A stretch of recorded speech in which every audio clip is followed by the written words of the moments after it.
राजरंजन भगत को मिली जमानत, जेल से रिहा। थाना प्रभारी पर झूठे केस में फंसाने का आरोप। पत्नी ने जिले के एसपी को आवेदन देकर न्याय की लगाई गुहार। राजरंजन भगत को गोड्डा जेल से रिहा कर दिया गया है।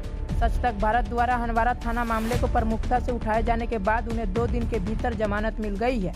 जेल से बाहर आने के बाद राजरंजन भगत ने मीडिया से बातचीत की और थाने में हुई घटना की आपबीती बताई।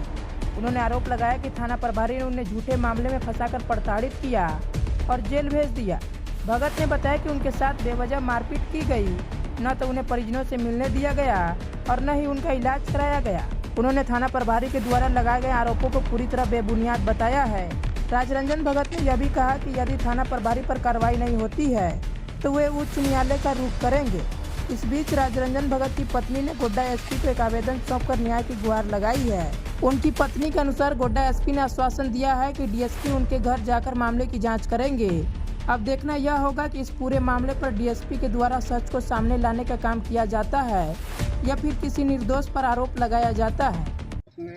जमीन पे घर मकान का काम करवा रहे थे, लेबर लोग काम कर रहा था और मैं वहाँ धान कटवा रहे थे कि अपने बिहार में। तो हमको थानादार फ़ोन किया कि आप घर काम करवा रहे हैं। बोले जी सर काम करवा रहे हैं। तो आपका अगेंस्ट पार्टी आया हुआ गोतिया का अमरेंद्र कुमार भगत और संदीप कुमार भगत आया है, तो काम को ब्रेक कीजिए।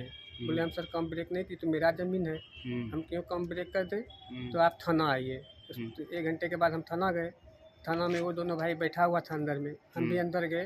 तो थानादार बोला कि रुको अभी हम दूसरा काम करें, आधा घंटा बाहर में को। हम बाहर में बैठे, फिर आधा घंटा 1 घंटा का वक्त गुजरने के बाद फिर हमको अंदर बुलाया। उन पार्टी का बयान लिया कि क्या बात है जी। उन्होंने जो ज़मीन विवादित है 783 दाग नंबर, उनका सारा डॉक्यूमेंट वगैरह दिखाया। उन पे हम कुछ नहीं बोले, उनका बोलना हुआ बंद हुआ। हमको बोला काहे जी काहे काम करवा रहे हो। हमने बोला सर 783 नंबर में जो विवाद चल रहा है वो अलग पार्टी है, काम बंद करो। हम बोले काम बंद नहीं करेंगे। इसी बात पे उन्होंने मारपीट करना शुरू कर दिया। पूरा मारपीट किया, देखते हाथ भी फट गया मेरा। कह रहा है कि आप वर्दी फाड़े थे। वो वर्दी फाड़े, हम वर्दी फाड़ पाएंगे सर? छोटा मोटा आदमी हम लोग, कानून हम समझाते नहीं है कानून क्या कार्रवाई होगा। हम वर्दी क्यों फाड़ेंगे किसी का। अच्छा, तो आपको जेल भेज दिया? हमको जेल भेज दिया। रात भर हाजत में रखा, दूसरे दिन जेल भेजा। अच्छा, जेल में किसी से मिलने भी नहीं दिया गया यहाँ हाजत में। सुबह में भी जब आने लगे तो उस समय भी किसी से मिलने नहीं दिया, गाड़ी में बैठा के बोला जल्दी जल्दी ले जाओ इसको। तो आज आपका रिहाई हो गया है? तो आज तो मेरा रिहाई हो गया जी। एसपी साहब बोले मेरा दरखास्त देके बोले कि ठीक है, हम वहाँ डीएसपी को भेजेंगे आपके घर पे।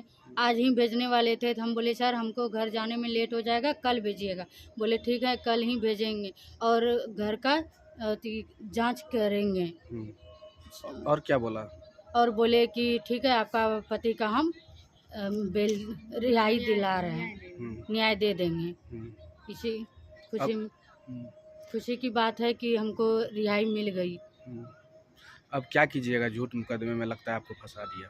झूठ मूठ का तो लगाए सर, मगर हम हाई कोर्ट और सुप्रीम कोर्ट से तक हम पहुँच करेंगे कि सीसीटीवी कैमरा देखकर बड़े बाबू को हम सस्पेंड का गुहार लगा रहे हैं। सस्पेंड का गुहार लगा रहे हैं क्योंकि खदी बदी को मेरा पति को मारा है और जेल भेज दिया गया क्योंकि मिलने तक नहीं दिया। क्या बजे निकले आपका पति? मेरा पति 6 बजे। 6 बजे। अब खुश है ना, जेल से बाहर आ गया? बहुत खुश हैं सर, बहुत खुश हैं।